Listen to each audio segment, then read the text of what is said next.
فرمودند که خودتان را نکشید به خاطر ظالمین، چون وقتی شما قیام کردید، عمل سیاسی انجام دادید، رفتید شمشیر گرفتید، مردم جمع کردید که بریم حمله بکنیم بر این مثلا شهرداری، این استاندار، تا این شهر را بگیریم، بعد شهر بعدی را بگیریم، این خودتان را به کشتن میدهید به خاطر یک عده ظالمین. عده ظالمین یعنی چی؟ اون کسی هم که بیاد بعدش حکومت بکنن هم ظالمین خواهد بود. اون کسی که شما را هم انگولک میکند که بیایید بریم انقلاب بکنیم، او خودش ظالمه. متوجه هستید؟ او خودش مانند بنی امیه و بنی عباسه.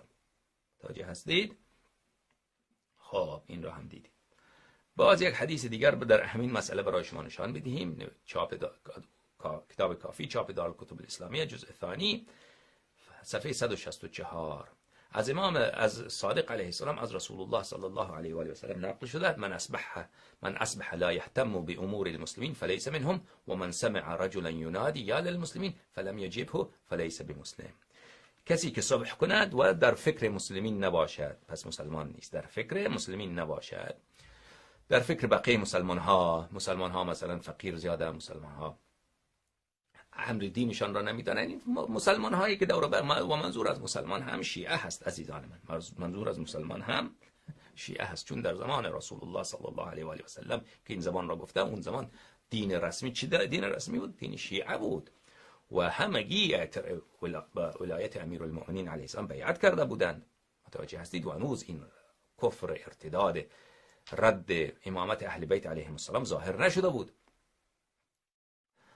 کسی که به فکر اینها باشه و نباشد و اصلا کافره. خب اما این اهتمام به این معنی نیست که الان شما برید بیایید ما دولت قیام بکنیم، یعنی در همون موارد که جایز هست در همون موارد شما کار بکنید، که جایزه. خدمت مسلمین، شما الان ببینید شیعیان چقدر مشکلات دارن، درسته؟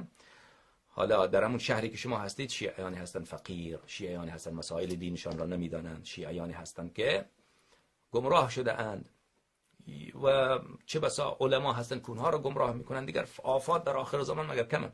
بعد از شهر خود بیرون بیایید، در جهان که نگاه بکنید، در مناطق خیلی زیاده که شیعیان بسیار مظلومند، کشته میشوند.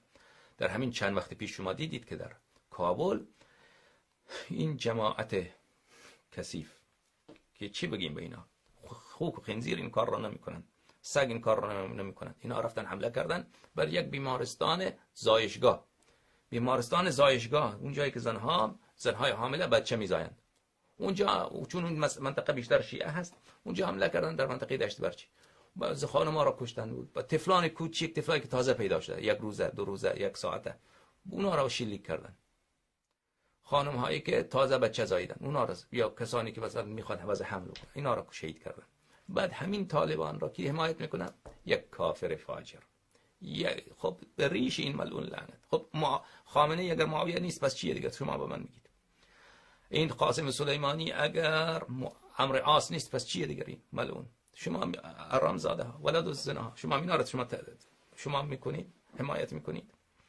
شما رفته جیش فاطمیون علیهم السلام درست کردید، فرستادید سوریه به خاطر دفاع از کی؟ به خاطر دفاع از بشار اسد و به خاطر شیعیان را خر بکنید، اسمش را گذاشتید دفاع از حرم. مانند زمان عثمان پیرهن عثمان را بلند کرده بود. اون پیرهن کمی خون داشت، خودم میدونم خون داشت، نجاست داشت، شاش بود، چی بود؟ اونم چون پیراهن عربی درازه، میدونید دیگه، پیراهن عربی تا پایین درازه، اون تنها خون نبوده، حتما چیزای دیگری هم بوده اونجا. حتما عثمان اون زمانی که مرحوم محمد ابن ابی بکر و عمرو بن الحمق الخزاعی رحمه الله، عمرو بن الحمق صحابی رسول خدا صلی الله علیه و آله و مستجاب الدعوه و صاحب کرامات بود، قاتل عثمان. خب اون زمانی که او را به جهنم واصل کردن، او که فقط خون از او که بیرون نیامد، قبل از این که خون بیایه او حتما خودش خلاصه خوب متوجه شدید، اون پیرهن نجس را برده بودن اونجا بالا که ای عثمان اینجا کشته شده، ما بریم از عثمان دفاع، در حالی که معاویه خودش میخواست عثمان کشته بشه. متوجه هستید؟ اونجا مردم شام را خر درست میکرد، اونها هم نوحه میخواندن و گریه میکردن که عثمان کشته شده، باید بریم از اون انتقام بگیریم. کی کشته؟ او را امیرالمؤمنین علیه السلام کشته، بریم انتقام بگیریم. در عصر ما هم یک معاویه این زمان، دفاع از حرم، تو حرامزاده اگر نباشی، خب بقیه مگر حرم نیست؟ بقیع مگر حرم نیست؟ 4 امام معصوم علیه السلام اونجا دفن نیست؟ 4 مشهد، 4 کربلا، 4 نجف اشرف، 4 سامرا، 4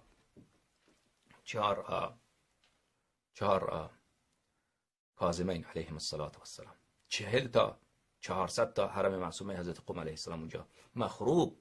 و شما بقیع رفتید نرفتید؟ اونجا برید ببینید حال زار را. شیعیان چطور ذلیلن بیچاره را میزنن جلو چشم خانم‌ها. شیعه را وهابی میاد با سیلی میزنه که برو از اینجا. یک شیعی مثلا زیارت میکنه خوشش نیاد وهابی، اونجا مولای وهابی چند تا ایستاده اونجا میزنه، کسی هم چیز گفتن نمیتونه. این چنان بیچاره ذلیل. و خصوصا در بین اونها همین ایرانی‌ها را بیشتر اذیت میکنن در بین شیعه. اون خودتان دیدید دیگه، کسانی که رفتن آخوندا علما همه چون زدن نمیتونن، هیچ نمیتونن بکنن. متوجه هستید؟ این ملعون مفعول آمده که ما از حرم حضرت زینب سلام الله علیها دفاع میکنیم، در حالی که اینها خود اینها اصلا این قضیهش طولانیه که اینها چطور القاعده را وارد عراق کردن. القاعده تبدیل به داعش شد و این القاعده از عراق بود که از عراق رفتن اینا وارد سوریه شدن. همونهایی را که قاسم سلیمانی و خامنه ای وارد عراق کردن در سال 2004 2005 2006 2007 2008 و اینها را هم از طریق ایران وارد عراق میکردن، هم از راه سوریه. اون زمان سوریه امن بود و سوریه بسیار دولتش مسلط بود، مانند ایران مسلط بود بر اوضاع. اینا رو وارد عراق میکردن. همین ها بودن که خب همینا که این که واضحه، این که کسی که از مسائل روزگار آشنا باشه اینا که خوب میدانه. بعد اینا تبدیل به داعش شدن. این که داعش به وجود آمده، این که واضح و آشکاره، همون هایی که شما حمایت میکردید اونا رو آوردید داعش درست کردید. بعد هدف شما دفاع از حرم نبود، داعش بعد به وجود آمد. داعش خیلی بعد به وجود آمد. اون زمان شما دفاع از حرم را درست کردید که اصلا کسی این تکفیری ها در سوریه نبودند. اون زمان شما این ندا را شروع کردید به خاطر اینکه بشار اسد سقوط نکنه و همه شما این بود بشار اسد سقوط نکنه و دفاع از حرم همگیش باطل بود. عزیزان من، خب بله، خب حالا شما عرض این شد که شیعیان در اون جیش فاطمیون رو اینجا درست کردن. خب جیش، خب حالا ببینید شیعیان افغانستان، خب اونایی که در افغانستان هستن، خب همین فاطمیونی که رفتن اونجا جنگیدند، همین فاطمیونی که رفتن اونجا از بشار اسد جنگیدن. تکفیری‌ها که در افغانستان اونا اینا فراموش نمیکنن که کدام مردم بودن اونجا. این کینه‌شون در دلشان که هست. در افغانستان این جماعت کافر خامنه طالبان را حمایت میکنن و شیعیان اونجا بی‌دفاع. و در اون شیعیان را با کجا فرستاد؟ خب اگر می‌خواستی بفرستید ایرانی‌ها را چرا نفرستادی خامنه‌ای؟ لا مذهب مفعول. اگر تو مثلا می‌خواستی که دفاع بکنی از حرم، خب چرا این مردم بیچاره هزاره افغانستان فرستادی؟ خب اینا که بی‌دفاعن در افغانستان، چرا اینا را فرست؟ خب اینا الان ببین، از الان از همین 40 سال گذشته و خصوصا در همین 10 سال گذشته چقدر مسافرین اینا کشته شدن، قریه‌های اینا نابود شدن. الله اکبر، دختران جوان اینا را بردن. خب چرا؟ خب ایرانی‌ها مگر کم بود جوانان ایرانی که به اونا میگفتن دفاع از حرم بکنن، اونا داوطلب میشدن میرفتن؟ چرا اینا رو نفرستادید؟ لا مذهب. این بیچاره چون خونشان ارزان تر بود. چون دنیا نگوید که ایرانی‌ها اینجا آمده جنگیده مثلا ما این یک حیله شیطانی که اگر تو آخر تو چی افغانی را بفرستی چی ایرانی را بفرستی، همه میدونن تو فرستادی، این که فرقی نمیکنه. تو حالا مثلا که اینجا ایرانی‌ها اگر بیان بجنگن، مردم میفهمن که چیه، مردم میفهمن که ما حمایت کردیم، ما وارد ما اینو که گول اینو کسی نمیخوره. و هم شاید به خاطر این که ایرانی‌ها کشته نشن، چون ایرانی‌ها کشته شدن اون وقت من جواب خونی اینو به مردم ایرانی‌ها نمیتونم بدم و مردم مثلا خشمشان بر من بیشتر میشه. این افغانی‌ها اینا قیمتی نداره، اینا رو بدیم کشته بشه. حساب محاسبش همینه دیگه، غیر از این نمیتونه باشه. درسته؟ اما خب جوابش اونجا چی میدن؟ بچه‌های طفل‌های 2 سال که تازه پیدا شدن در شکم مادر، اونا بیچاره باید قیمت اون را بدن. و بعد اون همون کسانی که ما را میکشن در اونجا کی اونا را حمایت میکنه؟ الله اکبر. ای معاویه خامنه‌ای، خدا تو را لعنت کند، لعنت خدا بر تو. خلاصه من اصبح لا يهتم بامور المسلمین. شما بله من اصبح لا يهتم بامور المسلمین فليس بمسلم. شما اگر به فکر شیعیان نباشید شیعه نیستید. یعنی انسانی که از دستش می آید، شیعیان شهر خودش، شیعیان مناطق دیگر، اگر میتواند خدمتی بکند اون خدمت را انجام بدهد. متوجه هستید؟ بعد فرمودن که و من سمع رجلا ینادی یا للمسلمین فلم یجبه فلیس بمسلم.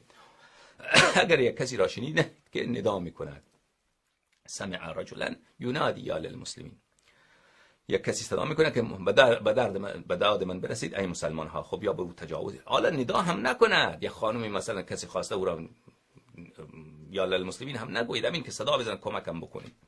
میخواد کسی به او تجاوز بکند، شما باید برید ولی او کافر باشه مثلا. خب این شرطش نیست مسلمان باشه. یک خانم کافر را یا خانم ایتیست را یک کسی آمده میخواد او را بکشد یا به او تجاوز بکند، شاید این حدیث شامل حال اونم بشود، درسته؟ ولکن قدر متيقن شیعه هست، شیعه اهل بیت علیه. المهدي قادم ناصر مثل الله. المهدي ثابت شاهد حسين الخان. المهدي فجر للأحرار. المهدي أمل يطلق في الدنيا ريان. المهدي يصدر إن حسينا لا مهان. المهدي فجر للثارات. المهدي قادم ناصر مثل الله. المهدي